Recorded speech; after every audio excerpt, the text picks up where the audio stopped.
কিরে পায়ে 2 টাকার স্যান্ডেল, কুচকানো শার্ট, ভার্সিটিতে ঢুকার ভিসা কে দিল রে? কেন বলতেছিস? আরে শুনি না, তুই থাকোস কই? আমার বাসা ভাই পাশের বস্তিতে। শালা এমন একটা চিজ যে কিনা আমাদের ভার্সিটির পরিবেশটাই নষ্ট করে ফেল।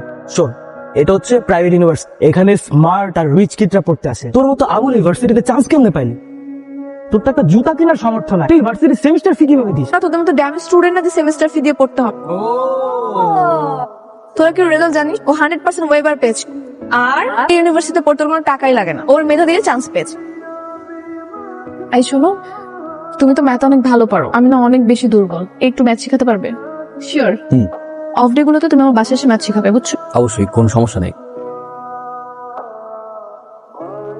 দেখো তো এটা কেমন। এটা তো ছেলেদের জুতা, তোমার পায়ে মানাবে না। এই তোমার জন্য মেয়েদের জুতা প্রয়োজন। আমি আমার জন্য নিচ্ছি না, তোমার জন্য। আমার জন্য কেন? আমি তোমাকে গিফট করবো। এটা তোমার জন্মদিন না। আমার জন্মদিন তো 2 মাস আগে চলে। জন্মদিন না তো কি হয়েছে? না না, গিফটের দরকার নাই। গিফট নিবা না? আচ্ছা ঠিক আছে, কালকে থেকে তো তুমি আমাকে টিউশন করাবে, সেই টিউশনের অ্যাডভান্স পেমেন্ট হিসেবে তোমাকে আমি গিফট এবার নেবে। তুমি তো আনইজি ফিল করতেছো। চিল, তুমি তোমার মেধা দিয়ে ম্যাথটা সলভ করবে।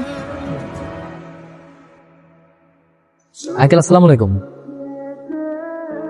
বসো। হ্যাঁ, কি ব্যাপার বলো। কে? ও ও তো অতসীর বন্ধু, মানে ওই বস্তুটার ছেলে অতসীর বন্ধু হয় কি? ভার্সিটির বন্ধু, খুব ভালো ম্যাথ পারে, তাই অতসী বলছিল ওর কাছে ম্যাথ পড়বে। অতসী বললেই হয়ে যাবে? আমাকে কেউ জিজ্ঞেস করার প্রয়োজন মনে কর? দেশে টিচারের অভাব, ওরকম লোয়ার ক্লাস ছেলের কাছে ওকে ম্যাথ শিখতে হবে না, তাই করে দাও।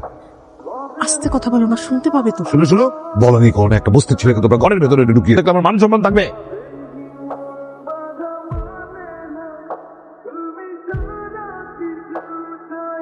তোমাকে একটা কথা বলি, বলো। তুমি রাগ করবো না তো? না, রাগ করবো কেন? তোমাকে না আমার খুব ভালো লাগে, ভালোবেসে ফেলেছি অতসী। I love you. তোদের ছেঁচড়া ছেলেদের না এই একটা কমন প্রবলেম, উপরে হেসে কথা বললে ভাবিস কি প্রেমে পড়ে গেছি, তাই না? যে চেহারা কখনো আয়না দেখেছিস? কি ব্যাপার, আজকে তোমার একটা ফ্রেন্ডের বার্থডে ছিল, একসাথে বললাম। সরি, তো ভুলে গেছিলাম অতসী। Thank you. কিন্তু বাসায় ছোট করে সেলিব্রেশন হবে আমার, তো কালকে কিন্তু চলে আসবা। অবশ্যই অবশ্যই। মামাটা বান্ধবী আছে না, ওই যে অতসী জন্মদিন, আমার একটা দাওয়াত দিয়েছে, একটু দেওয়া লাগে। বড় বন্ধুর জন্ম দেওয়া নিতে লাগে। ওর দ্বারা তো কোনো টাকা পয়সা নেই। এক কাম করো, যে আজকে তো আমি একটা হাঁস বেচছি, 300 টাকাটা তুই নিয়ে যাবো, সেটা কিনা দিস। অতসী তাড়াতাড়ি শুরু করলাম। কিন্তু রাইসুন তো এখন আসলো না। রাইফুল ব্যাপার কে? আতসের বয়ফ্রেন্ড না ভাইয়া, জাস্ট ফ্রেন্ড না। আরে রাইসুন চলে আসছে। হাই, এই আবুল মার্কাটা আতসীর ফ্রেন্ড? জি ভাইয়া। আবার হাতে কি নিয়ে আসছে দেখি, গিফট দাও দেখি। কি কোনো ফুটপাথ থেকে আমার খাবার করে এবার বেশি বেশি হচ্ছে। তোমার চুপ, মামা আমাকে গিয়ে ডেকে নিয়ে আয়, আমরা এদিকে কেক কাটার ব্যবস্থা করি। তুমি ওয়াশরুমে আসছি। ওই পাশে দেখছিলাম জিনিসটা অনেক ময়লা হয়ে আছে, খুব সুন্দর করে ক্লিন করো, আমরা একটু আয়োজনের ব্যবস্থা। ওকে যাও। এই মামা আমি আস, ফ্যামিলি ফটো হয়ে যাক একটা। আতসী, রাইসুন, তুমি ওসব পরিষ্কার করছো কেন? ময়লা ছিল তো তাই পরিষ্কার করতেছি। আশ্চর্য। আর ও শখ হয়েছে পরিষ্কার করতে, একটু পরিষ্কারই আছে, আসো। যার টাকা আছে তার সম্মান আছে, টাকা নেই তার সম্মানও নেই। আমি ভালোবাসি, এতটাই ভালোবাসি যে ওকে ছাড়া আমার বেঁচে থাকাটাই কঠিন হয়ে যাচ্ছে। আমার কাছে ভালোবাসা না আছে টাকা, ভালোবাসার মানুষ আর টাকা যদি জীবনে না থাকে, এই জীবনটাকে কি করবো? আমি ছাড়া যে আমার মার এই দুনিয়ায় কেউ নেই।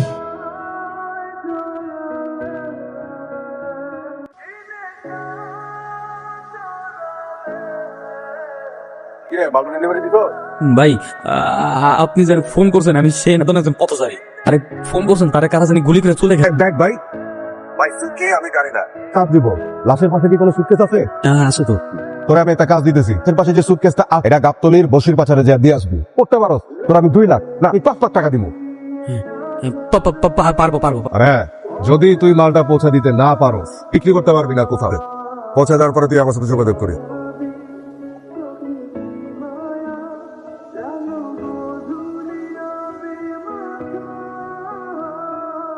তুই ভাই আমি ওই যে বসির বাসা, কোট কর। কোড 06। ঠিক আছে, তাহলে 5 লাখ টাকা। ভাই এই সামান্য কাজে এত টাকা? ওয়ার্ল্ডের বিজনেস এখানে এরকম ইনকাম হয়। ভাই ভাই আমি আপনাদের সাথে কাজ করতে চাই, কেন? আমার অনেক টাকার প্রয়োজন, বলবেন আমি সব করার জন্য রাজি আছি। ঠিক আছে, তুই যেহেতু প্রথম ডেলিভারিটা কাঁচা হাতে সাকসেসফুল, তোর উপরে ভরসা করা যায়।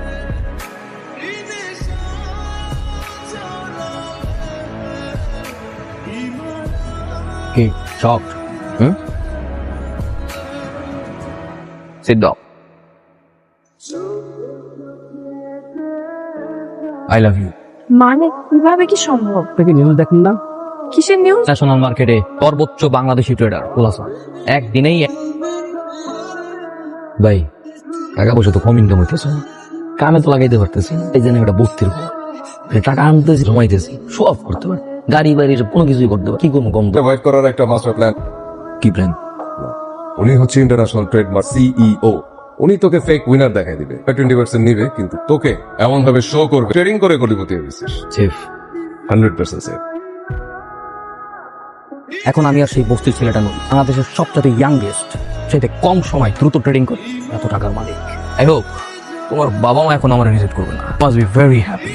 তো ট্রেড হয়তো ভালো বুঝি, তাই এত তাড়াতাড়ি সফল হয়েছে। ঠিক আছে তুই